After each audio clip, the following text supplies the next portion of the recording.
इंदौर के राजा रघुवंशी और सोनम के केस में कई ऐसे बड़े खुलासे हुए हैं जिसे सुनकर सबके होश उड़ गए। राजा रघुवंशी की हत्या की मास्टरमाइंड उसकी पत्नी सोनम ही निकली है। पुलिस ने सोनम के साथ में जिन 4 आरोपियों को गिरफ्तार किया है जिन्हें सोनम ने राजा को मारने की सुपारी दी थी। इंदौर पुलिस सूत्रों के मुताबिक पूछताछ में आरोपियों ने जो बातें बताई हैं वो बेहद खौफनाक है और इससे पता चलता है कि सोनम ने कितनी साजिश के साथ राजा की हत्या को अंजाम दिया था।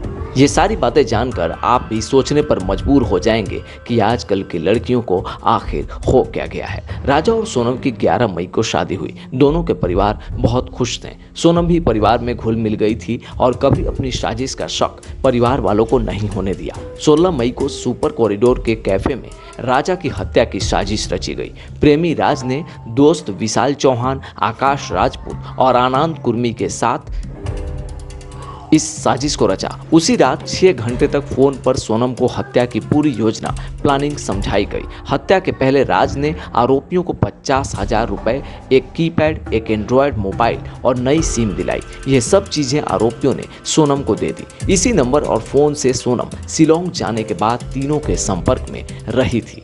प्रेमी राज को जब सोनम ने 22 मई को शिलोंग के लिए निकलने की बात कही तो राज ने आरोपियों के टिकट कराए, लेकिन ऐन वक्त पर खुद को जाने से मना कर दिया। राज इंदौर से ही तीनों को डायरेक्शन देता रहा। वह यहाँ पर राजा के अंतिम संस्कार में भी शामिल हुआ ताकि किसी को किसी प्रकार का कोई शक न हो। आरोपियों ने बताया कि वे राज के कहने पर ही शिलोंग आए।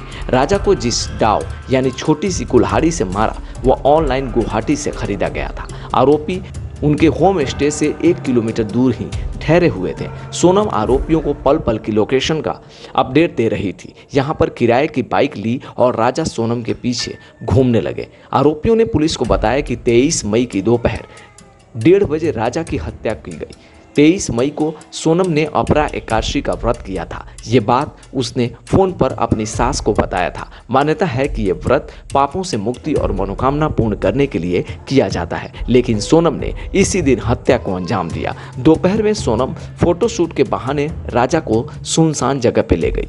आरोपियों ने पुलिस को यह भी बताया कि पहाड़ी पर चढ़ाई बहुत ज़्यादा थी और पीछा करने में भी वे बहुत थक गए थे। उन्होंने सोनम से कहा कि वे राजा को मार नहीं पाएंगे। फिर सोनम ने सुपारी किलर्स को और ज्यादा पैसे देने का लालच दिया। इसके बाद आरोपियों ने राजा को मारने का तय कर लिया। तब जब आरोपी राजा और सोनम के पास पहुंचे तब राजा को इस बात की बिल्कुल भी भनक नहीं थी। एक आरोपी आकाश राजपूत इस दौरान एक दूसरी किराए की बाइक से वहां निगरानी कर रहा था। आकाश बार बार उस रूट पर यह देख रहा था कि वहां कोई आ तो नहीं रहा।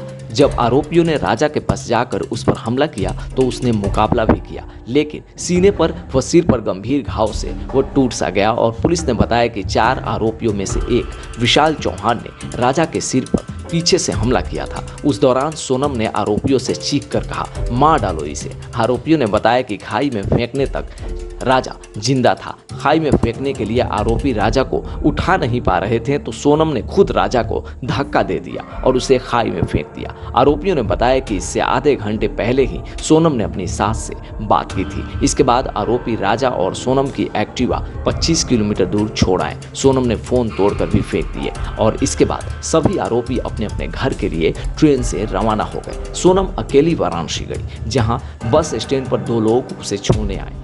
वाराणसी के बाद वो कहां गई इसकी जानकारी अभी पुलिस निकाल रही है। इस दौरान सोनम पूरे केस में नजर रखती रही। जब पुलिस ने राज कुशवाहा और सभी आरोपियों को पकड़ा तो वो टूट सी गई और बस से अकेली गाजीपुर पहुंची। यहाँ पर एक ढाबे वाले से फोन लेकर उसने घर पर बात की और इसके बाद पुलिस पहुंची और सोनम को पकड़ लिया गया। सोनम और राजा केस में और भी अपडेट्स के लिए हमारे चैनल को सब्सक्राइब कर लीजिए।